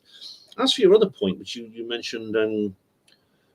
You mentioned the left-right paradigm, and what was the rest of it? Sorry, well, the lesser of two evils. That is the equivalent of in Lord of the Rings. I mean, I know Lord of the Rings is full of lots of really interesting ideas, even though it was never meant to be an allegorical piece of work, as Tolkien said. But there's Saruman. Saruman says to Gandalf at one point, we must join forces with Sauron, and we must join because we can't beat him. So otherwise, I can't remember the exact quote, but he says this doesn't mean we have to be like him. We can ride along with him for a certain amount of time and get what we want done in collaboration with him. And essentially, this is kind of like what Boromir thinks he can do with the ring as well. Both are completely wrong. I mean, Saruman, of course, gets corrupted. Boromir eventually he dies as a result of his life, doesn't he? Yeah, so that's in the Tolkien verse. That's a sort of arrogant. That is like an equivalent of what we see in our world. So I'm not going to say, well, that must be what Reform is. You can get away, because if you do that, supposing they're genuine, because if they are genuine, you've got to tread a tightrope between excessive cynicism and excessive naivety in this thing. What I mean by that is because if you get that wrong, there's a price to pay for it as well. If you err on either side, if you are too naive and you accept reform and they are fake, then of course there's a price to pay. But if they're genuine and you reject them, then also there's a price to pay. So it's a bit of a I think it's a narrow tightrope we've got to walk. Well, it's a curveball. I mean, they're throwing a curveball in there to effectively. But then again, there's another way of looking at it. It could be that yes, they're part of the system, but it's part of the system that knows that there's certain things aren't going to work, that there's so much public backlash against that the system itself is now, in order to keep the control that it's gained over the millennia, it's going to play the game by saying, okay, well, we'll allow these things to pass because it'll quieten down the populace, it'll quieten down unrest, and potentially, that's it could be stemming aside as one thing that I'm trying to get at here, but the other thing is that they could see a genuine move in a certain direction that they can't stop, and so it's about controlling that flow rather than stopping it, isn't it? So it's a minor concession which they've been forced to make. Concession. Thank you. That's another possibility. Yes, that's another possibility. How would you vote for these leaflets for the Conservative Party who have been bombarding me? So I would give them a -100 myself. I think just the threatening nature of the way they've worded it. I think like Ben said earlier, it's too good for toilet paper. It's a bit of defeat. And also, I think it's bordering on libel. Bordering on it. It's not libel because they'd be obviously got people. But to say people like you, that's a nasty way. I take that quite offensive. Now I'm going to leave. So I would say -100 for that one. So what's your ones, Nathan, Ben, Nathan? I'm going to give it 1 point for creativity and deception. I'd give us minus well, for the Tories, I'd say minus, and for Labour, I'd say minus infinity. Now the Tory one, what I would do, I'd hang on to it. Right? I would hang on to it, and then I'd. When what's his name? Cook, or what's the name of the Tory candidate? The Tory guy. When he loses his seat, I would staple that to a job application for McDonald's, and I would send it to him and say, right, the first proper job you've ever had in your life, mate. And I say, here, £5.80 an hour. Join with if you say you're a man of the people, this is how you become one. Join us here, and then maybe. So that's the only reason I'd hang on to the Tory one, just to do that. I think you'd enjoy tossing burgers. Well, honestly, I mean, it's a more honourable profession than being an MP. You could say he's a tosser. Burger tosser. Yes, I'm not. I used to be a real tosser. Now I'm a burger tosser. That's a good slogan, isn't it? For. And I do know this fella. I do know him, and that is Brett Freewin. Right. And he is the English Constitution Party. And this one leaflet he gave me this. It didn't go through my door, and I saw him actually in Miles' place. And if you go onto their website, which is www.englishconstitutionparty.com. I'll just pop that there. I've not heard of these people. I've not heard of this party. I've heard of the British Constitution Group. I used to be a member of the British Constitution Group. This is the English one. Now, I think, I could be wrong, I think they're putting 4 MPs up. One is in my area, Broxburn, which is but they're the only party, if you go on their website, that says at the top there, right in capital letters, we are going to abolish usury. Right, yeah, so return to the gold standard and stop the Bank of England printing credit. That's good because that would be a huge benefit because I mean it was Mayor Amschel Rothschild, one of the founding fathers of the Rothschild dynasty. He actually said at one point, you'd understand, Chris, you yourself essentially said this. He said, "Give me control of a nation's currency, and I don't care who makes the laws." Yeah. Which is sort of just exactly. There's another one similar about who sits on the throne as well. There's two. So just in terms of usury. So I was with John for a couple of days last week. Bloody hell, it's gone quick. John Hyde. Yeah, And something he pointed out to me said the definition of usury has changed. So I knew where he was going with this. So the original definition of usury was to add interest on top of a loan, and now the redefined version is high interest on a loan. So it's not. They've again. Is this is this newspeak almost? You know, are they changing the way that we think? Are they changing history in front of us? So it's changed from interest to high interest. In other words, it's almost like saying, yeah, well, it's okay if you charge a little bit of interest, isn't it? Yeah. But I would give I it. don't know enough about economics to know that, but for good effort. But you know, I was going to come to your group was going to. I don't know if that's still going on, Nathan. The debate between me and John Hamer about the flat Earth is that still happening? Oh man, do you know what? Right, we need to do this. So yeah, the groups. Oh God, is it still a thing? It's still a thing, but it's all over the place at the minute. Yeah. So I'll tell you what I'll do. I'll get in touch with Chris in the next couple of days, because if you're happy to do that, I think people would pay to see that. I've seen debates like that a couple of times, and I don't know whether John would be up for it necessarily. Maybe a couple of other people that we're aware of, but I'd love to see that. So maybe if I get in touch with Chris, not Eric Chris, but you know the Chris Liphope that we know from up here. Yeah.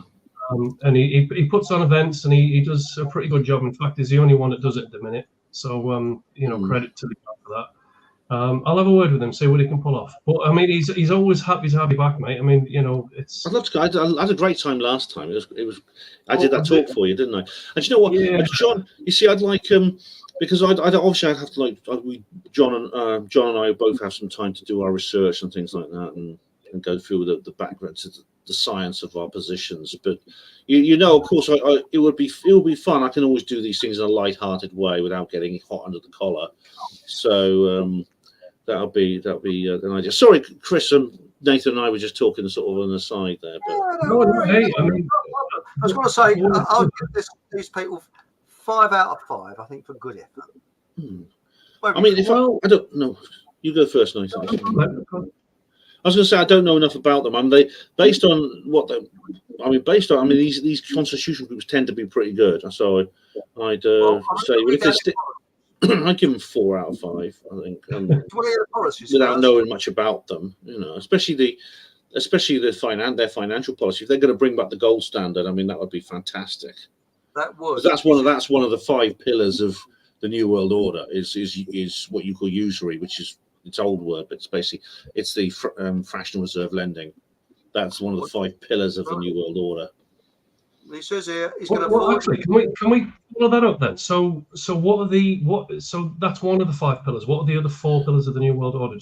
Sorry, it was kind of like a metaphor. I mean, you heard of the 5 pillars of Islam, and they have like a list of there's the 5 central things of Islam, and so I don't actually know what the other pillars are. I just thought it's a good sort of like metaphor for the central tactics and strategies of the New World Order. What's their central, the most important principle, vanguard of things that they do, actions that they do, and one of those is the control of the financial system through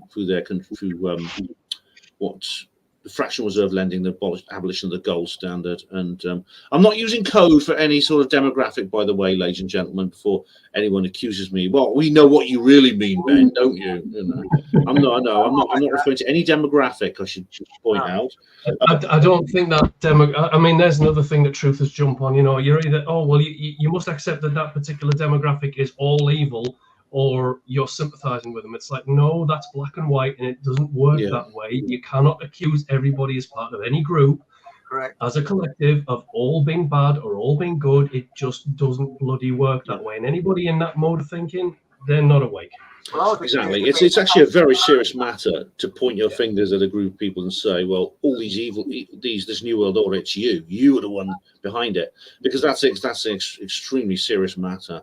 Now, it's actually what you'll find is that the individuals behind this new world order, they can be almost anyone. I mean, they can be any kind of, in terms of demography, they can be almost any kind of person, in the same way that ordinary people are any kind of person.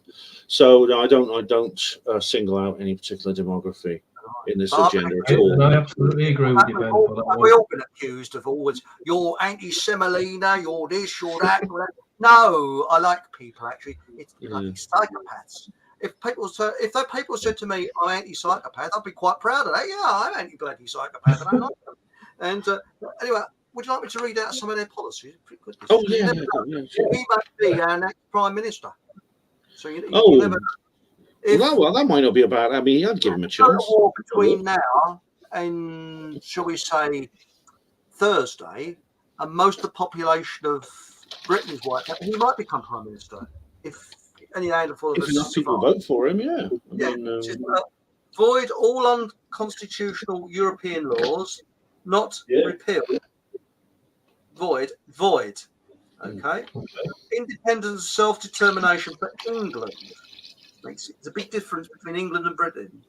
Protect the most vulnerable in society. What's that? Please.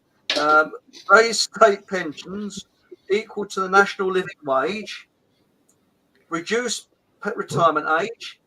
I think they should reduce it to 25. They've exceeded. I mean, I think anything over 60 is just, I mean, come on, what are they playing here? They want us to work till we're dead, basically, because when we're retired, we're no use to them. We're not useless eaters. We're just useless eaters. That's why. Lawful So immigration. they're literally flogging us until, sorry, mate. Yeah. It's okay. Stop the state funding of wars. I think we're all agree about that. Yeah. Lawful immigration and secure borders. Supporting local economies and independent businesses. Removing VAT is another one. And green energy tariffs from energy bills. That's based. Keeping cash. Now, this is one that none of them have said. Keeping cash. No more card-only tills. Yay! That's a big bugbear of mine. And public servants. So, do you still? I'm 5 out of 5. Are you still 4 out of 5, Ben? No, I'll up him to 5 because I agree with all those things. I do. I mean, and of course the objection will be, but you can't reduce tax that much because you can't afford all those things. Well, this is a massive myth. You get tax. Tax doesn't have to be. Tax is enormous, right? In the Bible, everyone was complaining about tax collectors, and they said, "Well, Jesus, why?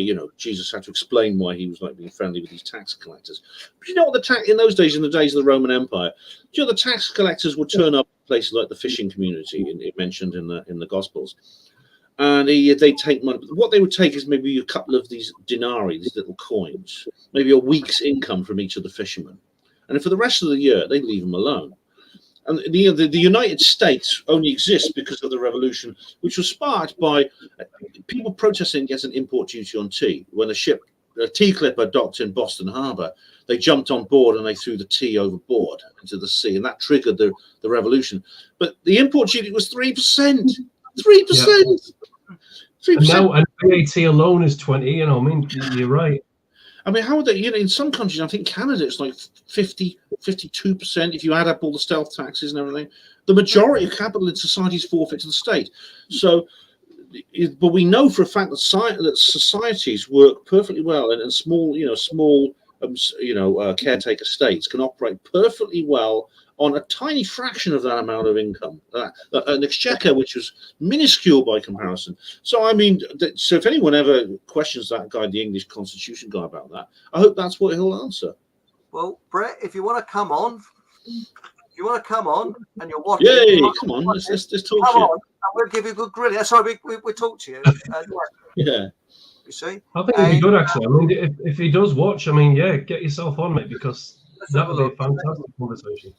But also with yeah, here we go. And sorry, no, carry on. What I was going to say is, it says here, you see, a camera's come in and says no photo ID, no vote. Yeah. Another reason not to waste my energy and walk the couple of metres to the polling station. Now, if I'd have had the Fockham Hall passports ready, that would have been to go along there and say, ID please, Fockham Hall, here we are, there's Fockham Hall passport. They go, huh? What's this? What's a Fockham Hall passport? It's valid. Look, here it is. So that, to me, the whole digital, you need a photograph to go and show who you are. That's just basically an excuse for them to bring the digital ID in, isn't it? We've never needed that before. So why all of a sudden now? You know? Well, yeah, I mean, this concerns me because, of course, there has been a problem with electoral fraud. Some people turn up and have been like pretending to be someone they're not. In fact, it was actually an MP who organised this, organised a massive electoral fraud campaign a while ago. Never been prosecuted. I wonder why. But of course, the downside is that, firstly, for what you said, Nathan, but secondly, I think this might compromise the secret ballot. Because if it's possible, if they could work out somehow, I don't know how exactly it's possible they could work out who voted for what based on, whether your ballot paper is at the top or the bottom of the pile or something like that. So that concerns me a lot. That does. So there's another way to do this in terms of voting, right? So people say that we couldn't have a real democracy. In other words, the will of the people actually gets carried through by administrators. There's a very simple way to do this in the UK and the US and anywhere that's got a unique identity code for each citizen or whatever you want to, call them. We've all got national insurance numbers. Now, if you had a voting system where each national insurance number was registered, per vote, then it could only go on once. Everything, you could verify them. And that way, instead of voting for people to carry out the not so much will of the people, but you could actually vote on separate issues and the majority votes for each issue. So in other words, you could turn referendums into the normal way of voting for things. We could get rid of politicians, you can get rid of political parties, you can get rid of fraud, corruption, etc. It's very simple. We have the internet. We have ways of double checking, get your, put your voter ID and your national insurance number together. Personally, that can work. I know it needs a bit more explanation than that, but I don't want to deviate too far, but it can work. So why are we still voting for representatives effectively? It doesn't make sense to me anymore. That's not democracy. I agree with you. I 100% agree with you. It's probably so they can justify bringing in more photo ID and identity checks. It's just like getting people used to the whole thing. This is why when they tried to take my daughter's fingerprints, I was so angry at the school. I mean, she's grown up now, my kid, but when she was like 10, they tried to take her fingerprints. It's disgraceful. And under what because I think I've asked you this before. I mean, what right do they have to do that, especially without your permission? Yeah, I know. I mean, that really radicalized me. Actually, I started a Panmo soon after that because it really radicalized me. It made me realize how serious this. There was a part of me that didn't quite believe it until that moment, and I suddenly realized, my God, this is real. It's not. So, yeah, that was my red pill moment for certain. It really was. What was sneaky and covert, wasn't it? I mean, I remember having my fingerprints taken at school, but I was in nursery at the time, and of course, I had one of these. I say it at nursery, it was early infants kind of thing. And we had the police come in and they give us the usual, the policies and how they operate, and they showed us the police dogs and all the usual stuff they do at school. And they ended by saying, "Oh, we'll have a little class exercise. We'll take your fingerprints." It's like, yeah, but is that the only reason you were here in the first place? All the rest of it is just to get our fingerprints on record. Yeah, I mean, that's the thing. I mean, I know someone who did that at school, and when they were arrested, the police had the fingerprints on file. I mean, it's all right. Of course, they want to demonstrate to the kids how it's done. Fair enough, but then they have to give the biometrics back at the end of the day and say it was just a demonstration. Here we are. Well, you can destroy these now if you want. Yeah, which would take the sinister aspect away from it. Yeah. Well, let's be honest. That's not how it works. No, that's right. There you go. Yeah, that's right. We've got some interesting ones here. It's got here. My Bavarian friend calls me the dog. Incel Athens. He's a hairy half schnauzer, Teutonic with a bit of Jack Russell. Oh. Well, I actually know. I know someone whose wife's got a dog called a schnauzer, and it couldn't bark properly because it had hair down its throat. You see. Oh dear. And she went to the went to the vet, you see, but didn't take the dog with her, and explains, that she needs what she needs it for. So he said, "Oh, we write this out." He said, "You can get it from an ordinary chemist shop," and she took the prescription to the chemist shop. The chemist read it through. She said, "Oh," he said, "be careful when you put this on your cat." He said, "Because cats are very." She said, "No, it's not for my cat. It's for my schnauzer." He said, "Ah, well, be careful when you put it on. Don't worry to buy it for a week." Which was terrible. Wonder why. Eric, mate, the jokes that we need the smut back. The smut. They're not as smutty tonight. I don't know what it is. Now it says it London Mayor. This is DJ. Oh, yeah. London Mayor election definitely rigged. £12.50 to pull the car out of your drive, and the guy gets voted back in. Yeah, sure he did. Yeah, selection again. That's right. Yeah. Was it? Have you seen those adverts they're putting up? Audi are selling. Hello, Hatchie. How you doing? Certain things. No, I better not say because I might get arrested. But shall we say for dealing with certain posts and things. Anyway, a question for Ben: do you honestly believe in a white hat? Yeah, Hatchie. Yes, I do. And you watch my channel, so I know you've probably aware of that already. Yes, but I've done a video. I actually did a video. I could only put it on BitChute, Odyssey, and Rumble, but it's called "Why Something I Can't Mention Is True." I wish I could mention it, but it's a letter of the alphabet. Why that is true, why it's real. I believe it appears there are forces at work operating for good as well as evil, as Gandalf said in Lord of the Rings. I think that the bad guys don't have a monopoly of power anymore. They don't have the monopoly of power they used to enjoy. And I think that it's not just like they're fighting over who's at the top of the greasy pole. I think they're facing genuine opposition now of an equal potency, shall we say? And now I suppose that's all I can really say in this juncture. But there are people who've got a hold of technology. There are people who I think who have their agents now inside the system who are on our side. And I wish I could say more, but then Starbuck used to believe that as well. He said he called them white knights. Yes, Dave. I remember Dave Starbuck. I met him a few times, and I remember his audios used to do. Yeah. Yes. Was it? It sounded like a religious movement. What was it now? Revelation Tapes. That was it. Yes, that's right. And I remember him well. I started listening to him like years ago, about 30 or 33 years ago or so, when I first started getting interested. But yeah, he was a good guy.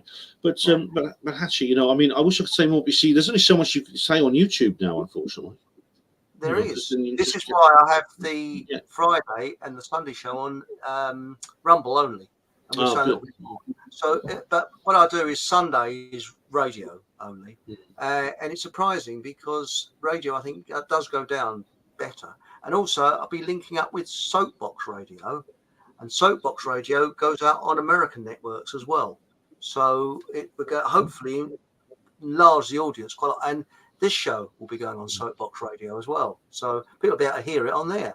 Now we've got here just before Chris, just regarding the white hat thing and what Ben's just saying. So I don't go for again. It's not a criticism. I don't want to go into that. I don't go for the white hats. I don't go for the thing that we're not allowed to mention from the Censorship Central. But what I would say is that you do hear a lot of,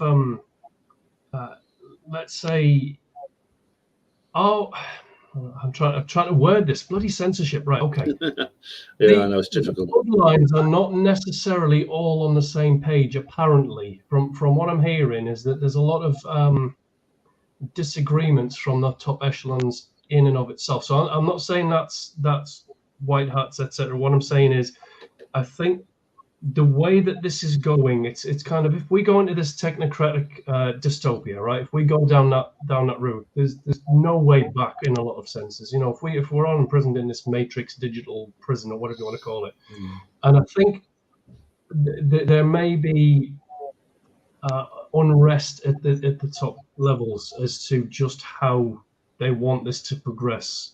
I might be wrong, but it would make sense that something as big as this You know, if you've got 100% unified consensus, it doesn't really make sense to me that there wouldn't be at least a little sorry, I didn't mean to talk across you, but I hope not. It could be that. Obviously, I hope not. But yeah. I suppose that's something I suppose we should be on our guard against, you know, so that just in case. Yeah. Well, again, I mean, Leave the door open to that I'm possibility. not saying I don't know this. It's just to me rationally. Well, I mean, people have told me personally that it's not quite going as well as they wanted to, and there's a bit of infighting and stuff. But I don't know that personally. But it makes sense that potentially there could be, because since when have humans ever got along and been unified to that extent? I mean, this is a big plan there unfolding. You know, I mean. I don't know. Maybe there's going to be a couple of curveballs in there. I don't know. But anyway. Well, according to Nathan, you know, Nathan Allenby, he was on the show last Friday. It was a video, but on Rumble. You won't be able to see it. If you got on my Rumble channel, you'll be able to see it. And we did 2 hours, and only 3/4 of an hour has been recorded. The rest of it went off. Oh dear! Everything possible to go wrong has gone wrong with that. And he's been a protester for 30 odd years. And what he was saying, I think he got it over. We're going to do another show, and we're going to make sure it gets to two hours full, because it was really weird. It's been very, very weird. And it's too much of a coincidence. But I can't. That's very odd. Saying, but we was talking about, I can't even talk about that, but a scientist has looked into the way people are brainwashed. And I can't mention, because I did a show about this particular subject with Professor Moss, and it was taken down by YouTube, so I can't even mention that. So it's soon you're not going to be able to say anything on this tube apart from cats and dogs videos, you know, and cute animals and things like that. I'm sorry you lost all that material, Chris. I really am, and it is very suspicious. I believe it is. It's extremely suspicious that BitChute as well. They're kind of strange as well. Well, Ray is unfortunately Ray. As much as I respect him, I think he's making a massive mistake, because he seems to be relying on the benevolence of the British free speech establishment, which just doesn't exist. This tradition really doesn't exist in government anymore. So Ray's moved his offices to Andover. He should move them out of the country, move them somewhere where they respect. At least there's some places you can go, like Nigeria and places like that, and Brazil, where they don't do this sort of thing. They just don't do this, putting up filters and taking down videos and ordering about. They don't have like an Ofcom that's always breathing down your neck. Well, I believe that if you got something, so it doesn't matter how awful, how filthy, as long as it's after a watershed, then let the person say it, and that you can actually judge for yourself. Why should you have a spotty teenager who's a fact checker telling you that it's guidelines? No, surely it's freedom of speech. You will find someone out if they're talking a load of old crap. That's simple as that, you know. I was under the impression that our program is for adults. I mean, I was so. Yeah. But as far as the government concerned, we're all children. In fact, we're worse. We're farm animals to them.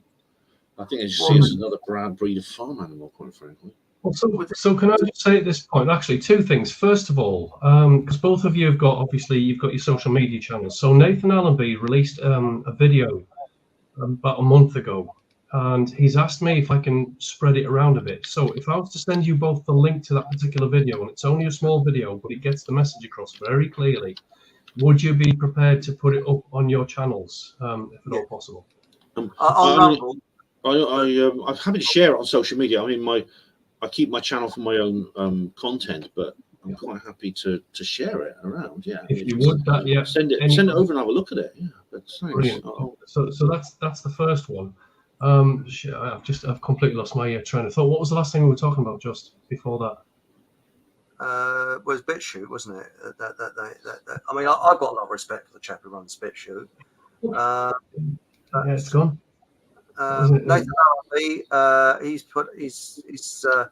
done a video. Yeah, that's it. No, I've got it. Right. So this is an important one. So the whole freedom of speech, freedom of movement, all of our freedoms are being attacked.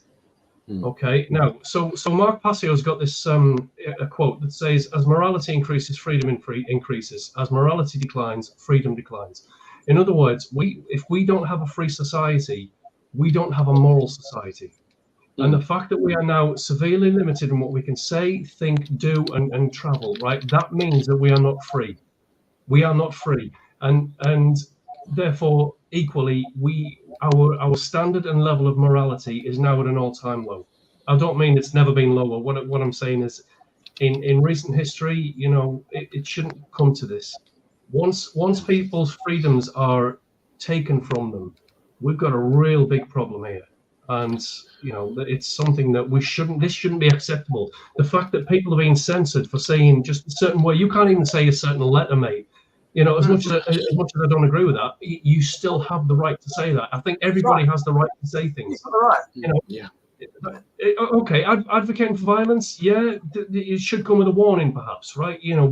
I don't necessarily agree with freedom to advocate violence, but anything else, it should have a platform, whether you agree with it or not. And I know that people are going to say, yeah, but what about this? And what about no? Think about this. If you censor one, you censor all. Yeah, it doesn't work. It's not right. I agree. Absolutely. Yes. I agree. Mark is right. Mark is a good guy. I like Mark. Mark Passio is a good guy. He's fantastic. My God, do I agree with him on everything, Well, they used to put a warning up. What is coming on is unsuitable for children and people of a nervous disposition. Why can't they still do that? Because I think that is right. You put a warning, right? It's a caveat. Yeah, that's right. And we got here, Hatchie's got here, Hedge and Southampton, our local Liberal councillor is called Prad Baines. What's on Prad Baines? I couldn't make it up last night of check me out. There was a councillor called What a name. Called Fibs. BS Fibs. That's not a very good thing for a name for a politician, is it? Yeah. Oh, I think it was. Now, you two excuse me just for 2 minutes. I'm just going to go and top my glass up. Okay. A lot of talk. Have you looked at the psychedelic Future Party who are running in one of the South End wards? Because that's another one. Sound good. Why is it called a ward? And we have counsellors, and they have a surgery. It's all very medical, isn't it? And that's interesting, isn't it? Yeah, I never thought of that. Because surgery, these are all doctor's words. A ward is where you. Yeah, I wonder why. That is an odd thing. I never thought about that. Yeah, but it's true. But this is all part of the system. But I'm going to mention something a bit controversial here, Ben, which you might just for a change. But it's just for a change. You've worked in the NHS, obviously. Yeah. My view about the NHS is it should be completely rehashed to prior. Now, okay, before 1948, we didn't have a health service. I believe in a national natural health service where you have natural medicine and you have healers, i.e. healers, and you only use the big boys if they've can prove that it does heal, because some of their stuff does work, yes, and some of it doesn't work. And we use them, we dictate to them, so them dictating to us. Now, is that a pipe dream? Is that something that could never happen? Well, it sounds better than what we've got now. I mean, there's all kinds of suggestions of what can be done with the NHS, usually involving more, taking it back into more public hands. And now there's no doubt that before privatisation began, the NHS was better than it is now, far better.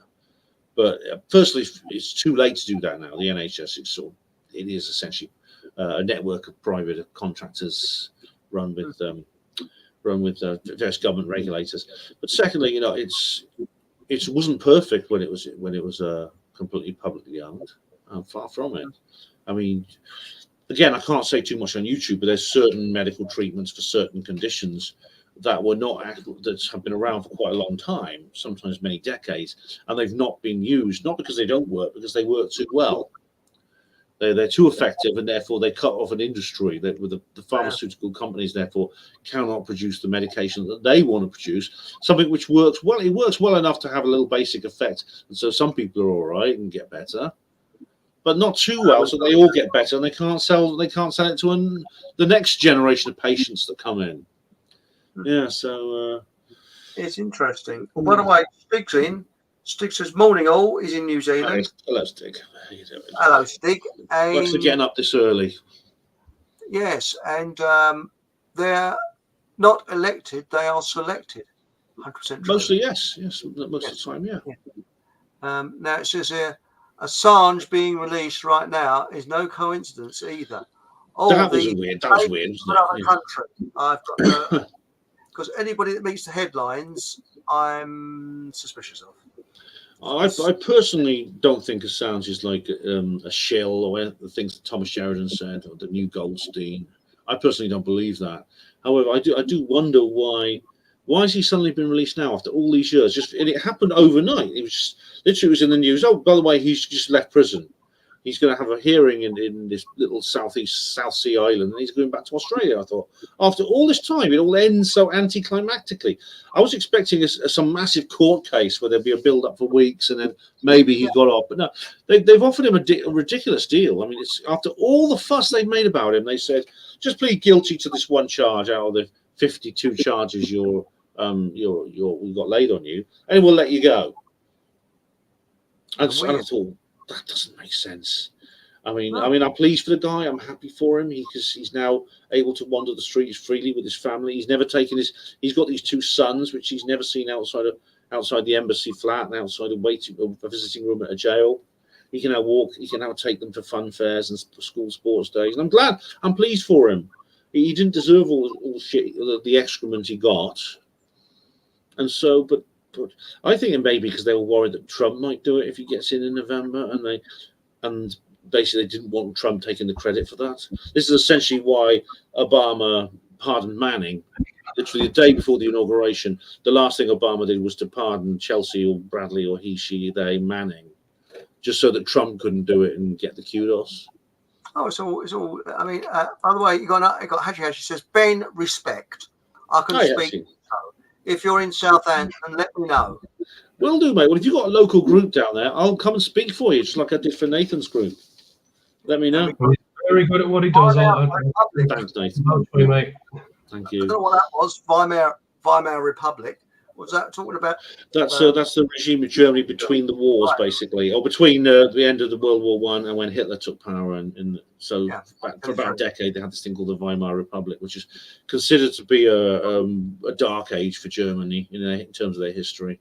Well, we're going through that now. I believe we are actually a copy of the Weimar Republic, because when you see what's being done, I mean, every loony was put at centre stage, and this is what's happening now. We've got every loony going at centre stage. I mean, how many times you look on Facebook, you see people that have got a mental illness. I mean, there was a girl there the other day. There's a film of her, and she's got a face is full of tattoos, tongue looks awful. She's got her eyes been done black. The girl rather. She would be very attractive if she didn't have that muck all over her. She needs psychiatric attention. I really do believe that. She's not sane to do things like that. But we're sort of holding those people up as heroes. No, if they want to do that, fine, but keep them away from us, you know. But I really do think that there is a sanity type of thing with that. Not because I don't like them. It's just that I think that I felt sorry for her. I think there must be something in her mind that made her do that, you know. But Haji says, be prepared. Look at the left in France. Mr. Mannering Godfrey has deserted. Who's honestly made this doodah up? Not long left. About time. We're all doomed. Well,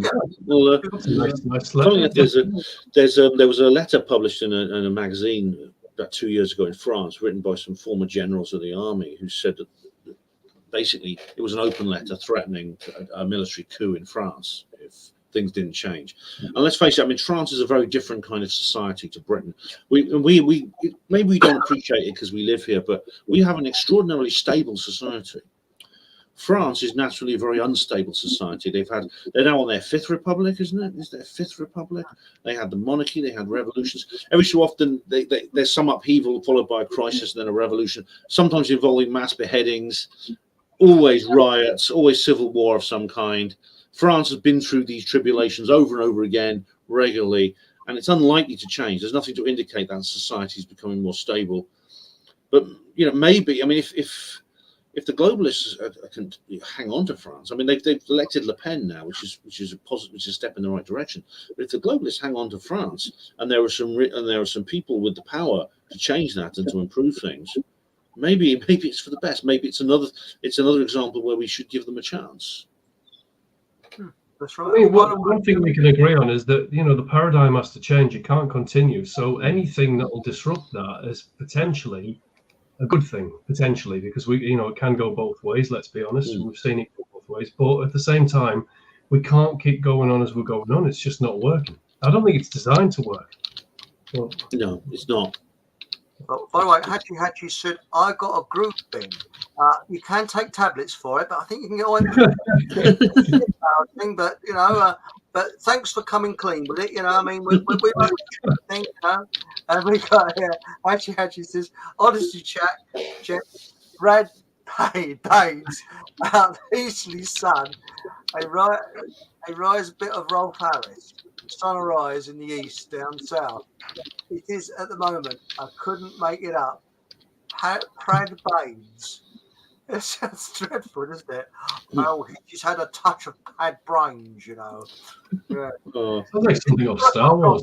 When he was a hospital porter, someone coming in with Pad Brains. Oh, that we had all kinds of things we got, through the door. I mean, I don't remember that specifically, but no. Pad Brains. It sounds pretty horrible. That camera, this is Louise. Oh, you saw it on YouTube as well. Her tongue was split like a lizard, and that's that girl that I had. Oh dear. And she had a synthetic implant under the skin on her hand. She is one of many having these sorts of things. Some have devil's horns implants. See, we mentioned Weimar Germany. The two features of the Weimar Republic were a terrible financial collapse, one of the worst in European history. That's right. Total destruction of the currency. Just when the inflation got so bad that they were literally billions and sometimes trillions of Reichsmarks were needed just for the smallest thing. Just to interrupt, they used to have there's pictures of people carrying wheelbarrows around for a loaf of bread. Wheelbarrows full of money just to buy a loaf of bread. So it'd be like 10 million marks to 1 penny, things like that. And the second is permissiveness in terms of promiscuity and things like that, a breakdown of relationships and family and things like that. Yeah, so those are and I see both those things in our society. Not quite that bad yet. Well, Goebbels was sent in. He cleaned Berlin up, didn't he? He was sent in. Well, as soon as Hitler shut down all the brothels and things. I mean, the film, whatever you say about him, he did do that. The film Cabaret is very interesting. If you've not seen it, the musical, Willkommen, bienvenue, willkommen. You've seen that? You've seen that film? Yes, that's about that era, about the last days of the Weimar Republic. Yeah, it's a good film. Well, I went to school with a teacher who was actually a student in Germany when that happened, when they had massive inflation, and he said he saw a woman walking along with a pushchair, she taking all the money out of the bank and there's a house brick on top of it, and nobody would rob her because it's worth nothing. And people actually claim to put notes on their wall as wallpaper. Yeah, you could make more money simply selling the paper. Yeah, that they were written on, that they were printed on. You might as well just sell that paper because it's worth more. Yeah, it's just rampant inflation. I think we're going to have inflation. We've already got it, like the 1970s, when things were just. I mean, I've noticed people saying, "Oh, the price is going down in the shops." I've mentioned this to several people because I've talked to the bowler hat farmer, and he said that autumn is the time when the price of food's going to go shooting through the roof. And when I say that, people say, "Oh, yeah, but the price of food's gone down in the shops." Well, it has, because we got the produce through, and a lot of it is actually frozen and was grown last year. I mean, and you see, there could be some. If a food crisis comes along, I mean, it actually does suit them, which may be why we've seen fires in warehouses and things like that. Mysterious fires breaking out, and I can't help wondering, well, why is that? I mean, this is a big thing last year, if you remember. Do you remember those fires? I love that. Yeah. Well, one of the things is, I mean, if you, I don't like using beers as an example here, but you know, it used to be like £2.50 for a pint of beer, and now you're looking at about £6, and that's all happened in the last 4 to 5 years, and that's crazy. That's just an example. This happened in the Roman Empire towards the end of the Roman Empire. You know, they had like the denarii I mentioned before about the tax collectors collecting denarii from the Jews, which was what Jesus came into it and stuff like that. But they would these denarii was originally silver; they were just pure silver. Then they started creating alloys, mixing them with tin and iron and things like that. And they'd have the same purchasing power, but they'd be worth less because the silver, which is the basis of the economy, like the gold standard, was less within it. As a result, they eventually suffered from runaway inflation, and the empire was eventually destroyed by military campaigns against it from the Vandals and people like that. But then its primary problem was financial, and this is again, it's happening again. This is what we see in our society, and the main symptom of mass inflation is vast increases in price. So currency becomes worth less, therefore things have to be, you charge more for it. Very often the wage rises fall behind the price rises, which means you can't buy as much, which is the cause of poverty, or one of the causes of poverty. Well, that's right. I've got to be honest, mate. I mean, you know, I can feel it at the minute. Things are tight. I mean, considerably, and but then it's history on repeat, and so why are we not learning? And why if we're supposed to trust the political paradigm to be educated and intelligent and all this stuff, if they were legit, and we know that they're not for us, well, they will be the first people to recognize these cycles of history and say, right, we're not going to do that because we know how that happens. And yet, just as you say there, Ben, you know, with the Romans, Germany, in fact, take any nation, you know, it cycles around, especially the European nations, and it's happening again. And one thing that I'm concerned about is that we seem to be spiraling in the direction of Soviet Russia. There's a lot of pointers to say that we are primed for that particular time period. My God, if that happens, you know, I mean, big time. What happened in Russia was the monarchy first got into the war with Germany, this terrible war, which affected them far. I mean, we lost like about 1 million, I think, in that war. It was the worst war, you know, militarily the world has ever seen. But they lost like 20 million, the Russians. By the time Lenin took power and he said, I'll give you peace. And they'd lost like 25 million or something ridiculous like that in that war. So I don't remember exactly how many it was, but I think the majority of casualties of the war, something like that. I think that the grand total for the entirety of the Soviet Empire, for like the entire duration, I think 92 million was the death count, just from of its own. You know, if you count the Holodomor and like the starvation of the kulaks, where they in southern Russia and Ukraine, they were literally like put into an oubliette, where they were basically like those old prisons where they usually shove you in there and wait for you to starve to death. Stalin was basically doing that to those people. Yeah, go after the farms, go after the food supply, and obviously now they've got the added they can do things from the air now and say block out the sun and you know, affect the weather as well, which also then affects the food supply. You know, the stuff that's coming out of the planes and from the sky, that's going into the soil, down to the soil, the life. We're all eating it, but you can't get away from it. You know. So, and what are they doing? What are they doing now? What did the Soviets do? They nationalized the farms. They had collective farms. What's the government doing now? They're buying up farmland and putting it aside for rewilding. And it's obvious they're taking control of the farmland. And I mean, Sandy Adams talks a lot about this. They're turning some of them into for solar panels, and some of them are being used for rewilding. And where's the food going to come from? Precisely. They're planning for a future when we won't have food, or maybe they're planning for a future when there'll be fewer mouths to feed, and well, then those will be fed with the bugs, obviously, from the hydroponic centres and things like that. Yeah. Well, the thing is, I mean, if it wants to be vegetarian, we can't eat bugs because technically, you know, the insects are animals, aren't they? So, yeah, have you ever noticed cold though? The 1st of January. I mean, it is. I wouldn't say it's bitterly. I mean, it's cooler than most. Sorry, not January, July. 1st of July. It's normally it's nice and warm. You know, walk around, shorts on, and that. It was not cold, but a chill in the air. So far, this summer's actually been pretty cool. I mean, we did have a little. I think it was like mid-20s last week or the week before for a short period of time. But now it's gone back to being quite chill. I almost got my jacket out today. It was like it's the 1st of July. When I went out to work, I almost put my jacket on, and so. I don't know if that's what the cause of that is. In this country, you never know, do you, with the weather? But well, definitely not brilliant weather. But I mean, we did used to have decent summers, I guess, you know. But I mean, now it's just a blanket. It's just a neon grey, yellowy sky that's just blanketed most days. You know, it's sun in the morning, and then it about mid-morning it starts to cloud over, and then you got this overcast in the afternoon. It's happened like that.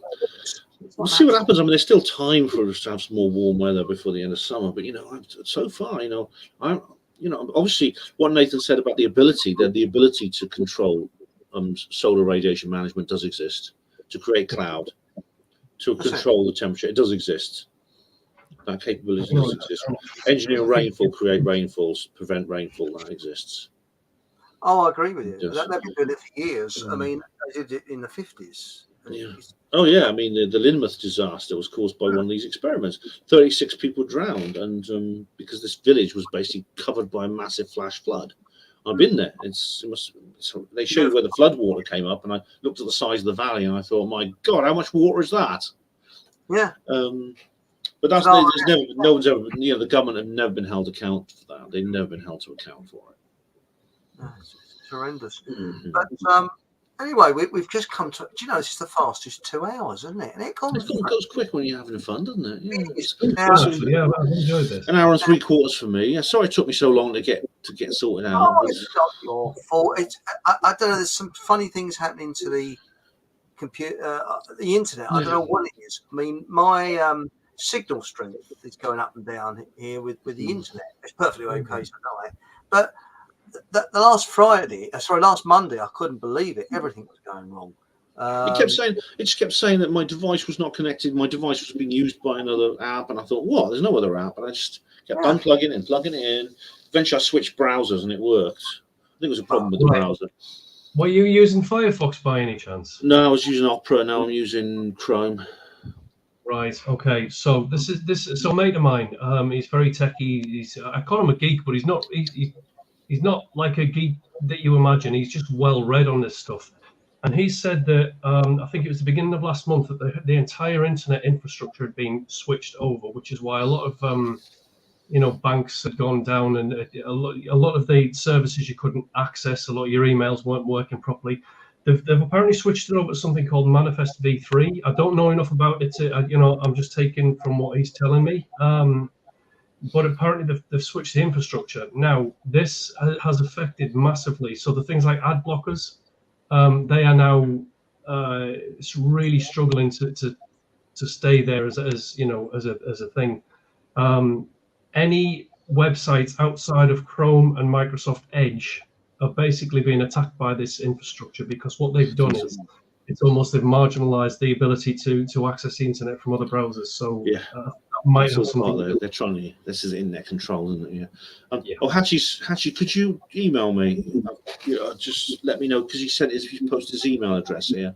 Hang on, I'll pop this up. Here we go. I'll just screenshot that. There we go.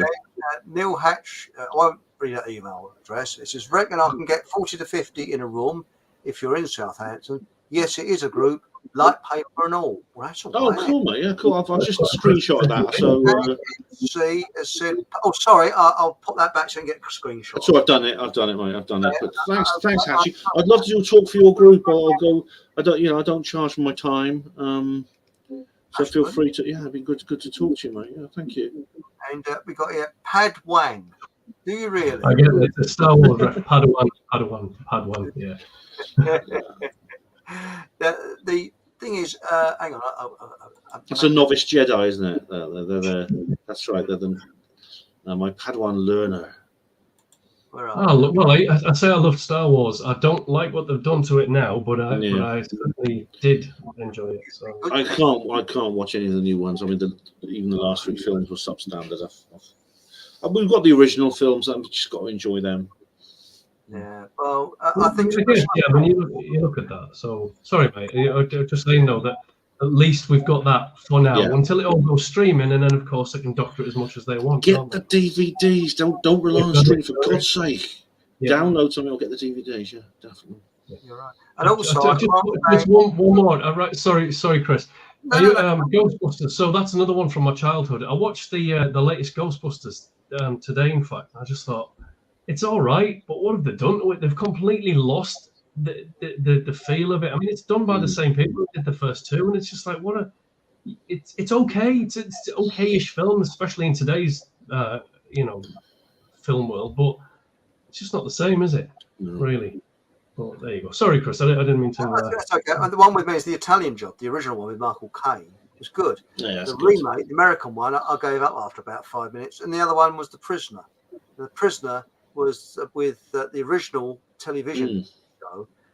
I think you can see it on YouTube. It's brilliant. Yes. And that was one with Patrick McGowan. I did a show about that with Dave Yorkshire. Dave Yorkshire. I did one on his channel. It's very, very. I did a show about that. Brilliant series. Oh, it's really. He knew what was going on. I think Patrick definitely knew what was going on. And he did. I think there was a chap that interviewed him, wasn't there? But he was very open, and how he got that through was the people that financed it. What was it now? Lou Grade. Apparently, he didn't know what it was about, but he kind of liked it, so he got it through. He said, "Can you explain what it's about?" He knew what it was really about. But did you know that big balloon that comes up? Yeah, Rover. Yeah. Well, apparently they had a machine, and it all went wrong, and it sunk in the ocean. And they thought, what we're going to do? We're going to be filming, and someone looked up and saw a weather balloon coming across. So they bought loads of weather balloons, and it's a weather balloon. Oh, weather balloons, that's very appropriate, isn't it? Because we all know what weather balloons have been used for, don't we? Yeah. While we're on the subject, can I say one more thing? Certainly. Get my book, Roswell Rising, a novel of disclosure. £10 in all good bookshops now. You'll love it. If you like the show, you'll love this book. Thanks very much. So is it only in good bookshops? Can you go to a crap bookshop and say, excuse me, I'd like his book? If you go into a shop and it's not stocked, it's a bad bookshop. Never go there again. Excellent. So I've got a bit of a problem with this, Ben. Ben, what was that? I didn't quite catch what you said about your book. I think you better show it again. That's because we didn't quite get it. Here we go. Oh, well, no, here's some. Nathan's got nice one. Of course, I remember. I remember you got one off my stall. Yes, you got one off my stall. I remember. Yeah, that's right. Yeah, you just need the middle one, but yeah, that's right. So I'll get you the middle one, mate. The Roswell revealed. Yeah, excellent. Nice one, Nathan. Cheers. Yeah, it's great having you on, Ben. And sorry I haven't been on for a long time.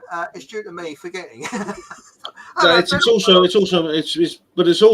a technical problem, so these things happen, Chris. So don't worry about it. Don't worry about it, mate. What I was going to say is, that now there's the radio show. I'm not sure I can do every Sunday, but it's on Sundays, and that's going to happen. Well, it's going on Radio Soapbox as well. Nice. That's on Rumble anyway, so you can say tit and bum and things like that and get away with it on it. But a bit all right there. And Fridays, so there's sort of again on Rumble only. So, but I think that on Sundays I'm competing with someone else because, but no, it's. I think Sunday's quite a good time really to have a show. People are sort of winding down, and I'll wind them up again for the week coming. So, thank you everyone for coming on. Thank you everyone in chat. Thanks Ben. Thanks Nathan. And we'll be here. YouTube censorship allowing. We'll be same time, same place next Monday. But before then, I'll watch out on. Remember my Telegram channel. Please join Telegram channel. Has anybody else got any Telegram channels? I think you have, haven't you, Ben? I haven't used it for a long time. Haven't you? Unfortunately, me neither. No. Okay. I've got one. I mean, I use it occasionally, but not There's too much on there. I can't keep up with it all, so I sort of switched off Telegram. Fockham Hall group on Facebook as well. We're very friendly on there. I'll say more on the Telegram channel.